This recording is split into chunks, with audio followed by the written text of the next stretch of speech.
Pertama ya. Assalamualaikum warahmatullahi wabarakatuh. Perkenalkan kami dari kelompok 5, mata kuliah Rekayasa Perangkat Lunak dari Institut Teknologi Kalimantan akan mempresentasikan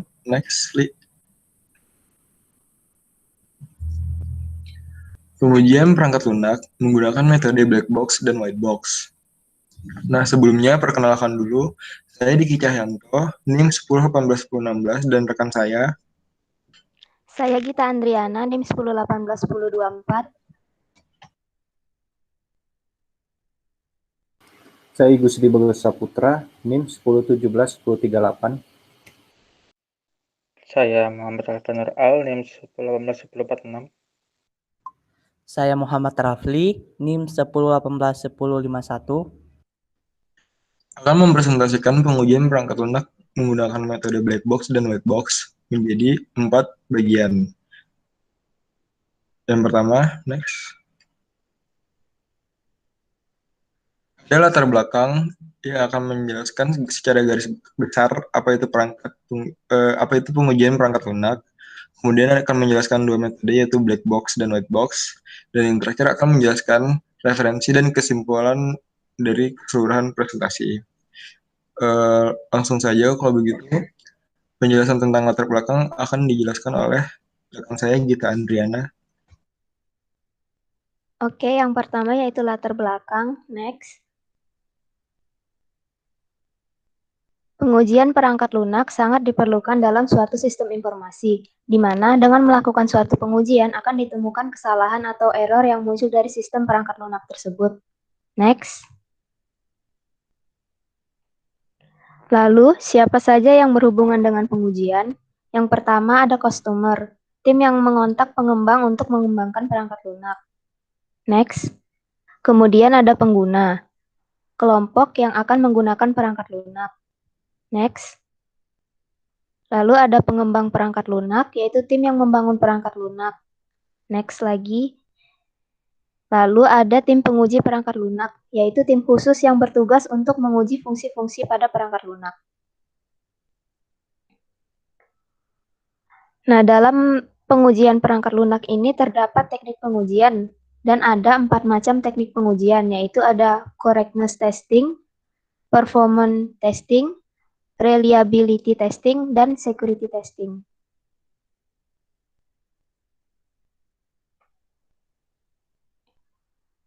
Kemudian ada prinsip pengujian. Yang pertama, semua pengujian harus dapat diurut sampai kepada spesifikasi kebutuhan perangkat lunak. Lalu, pengujian harus dimulai dari lingkup yang kecil ke lingkup yang besar. Lalu yang ketiga, pengujian yang mendalam tidak mungkin dilakukan karena tidak mungkin mengeksekusi semua jalur permutasi. Supaya efektif atau memiliki probabilitas yang tinggi dalam menemukan kesalahan, maka pengujian harus dilakukan oleh pihak lain yang independen. Pengujian juga harus direncanakan jauh sebelum dilakukan.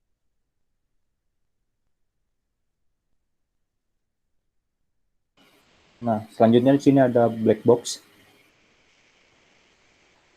Nah, black box ini adalah pengujian untuk mengetahui apakah semua fungsi perangkat lunak telah berjalan semestinya sesuai dengan kebutuhan fungsionalnya yang telah didefinisikan.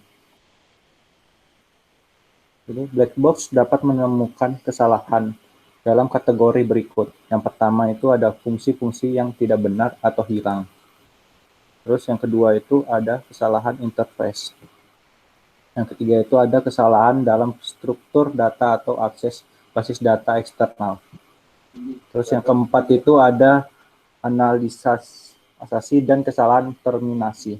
Dan kelima itu ada validitas fungsional. Dan keenam itu ada kesensitifan sistem terhadap nilai input tertentu. Terus yang ketujuh ada batasan dari suatu data. Terus di sini ada gambarnya. Di sini ada input, baru input ini masuk datanya ke sistem, baru sistem kita memproses datanya. Nah, di sini proses datanya itu hanya analisis aspek dasarnya saja, baru mengeluarkan outputnya. Nah, tipe dari batch box testing, yang pertama itu ada equivalency class partitioning, Yang kedua itu ada simple testing. Yang ketiga itu ada limit testing. Keempat itu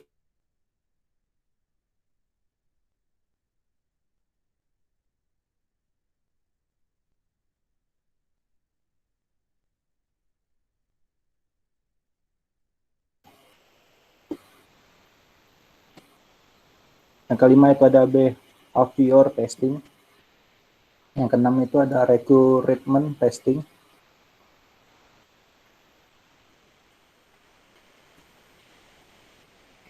Selanjutnya adalah white box. Next. White box digunakan untuk memperlihatkan cara kerja dari produk secara rinci sesuai dengan spesifikasinya. Next. Dengan menggunakan white box, akan didapatkan kasus uji yang pertama, menjamin seluruh jalur independen di dalam modul yang dieksekusi sekurang-kurangnya sekali. Kedua, menguji semua keputusan logika. Ketiga, menguji seluruh log yang sesuai dengan batasannya. Keempat, menguji seluruh struktur data internal yang menjamin validitas. Kelima, basis PET adalah teknik uji coba white box atau Mike Chap.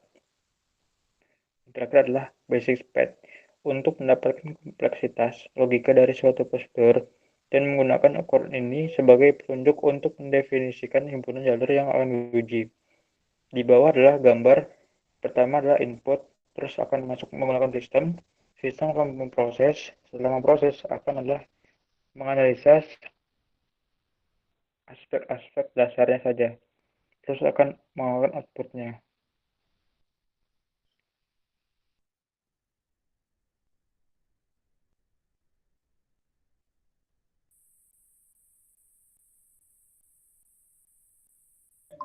Selanjutnya adalah referensi yang kami gunakan dalam jurnal ini.